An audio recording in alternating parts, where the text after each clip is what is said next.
Bellator 238 took place last night, and it reminded me a lot of Khabib versus McGregor.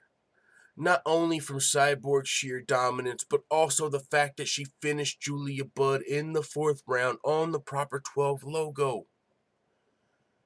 After the fight, Chris Cyborg spoke with the media as the Bellator champion. This is a historic world title for her to win because she's the first female to win a world title in 4 major promotions: Invicta, Strikeforce, Bellator, UFC.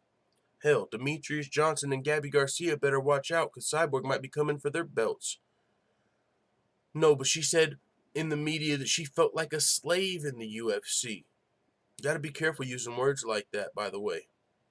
You know, Cyborg already got in trouble for the whole KFC joke that she made that was a little insensitive. Now she's saying she felt like a slave in the UFC. The same people that got mad about the KFC joke are going to be the same people that say, "Don't you ever compare yourself to a slave. You have no idea what they went through." So Cyborg's got to be careful. Now, I'm not one of the people that get all offended by people's language, and, you know, Cyborg, of course, I'm sure, that was not her intentions. So we're going to move on, but we will talk about Cyborg saying she felt like a slave in the UFC compared to now at Bellator. Because, I understand it to a degree. Not when Cyborg was the champion, but after Nunes knocks you out in record time, that's when you start to feel like a slave, and maybe before you were the champion.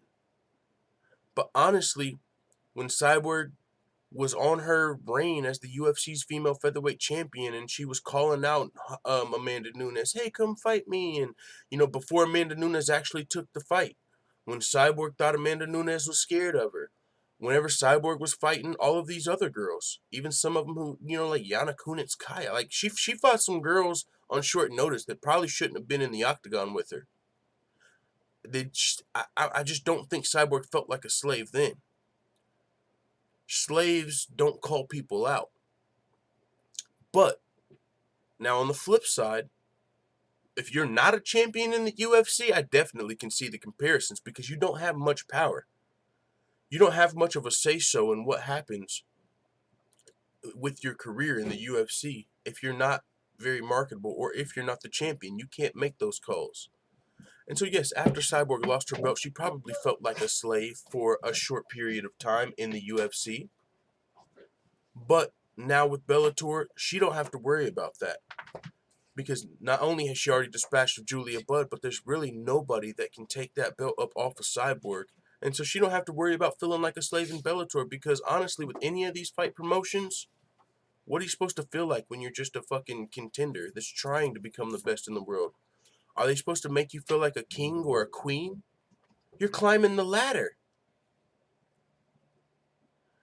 And so that's what I think a lot of this is. Of course, Cyborg and UFC don't have a great relationship. The way that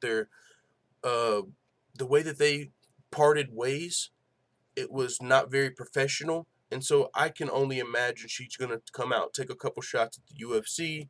UFC might respond, but they really don't need to, even though they were being a little petty. I don't know if you guys saw it, but I believe it was on the YouTube channel or Fight Pass. The UFC was promoting Julia Budd versus Amanda Nunes and just showing the destruction that Amanda Nunes put on Julia Budd way back in the day.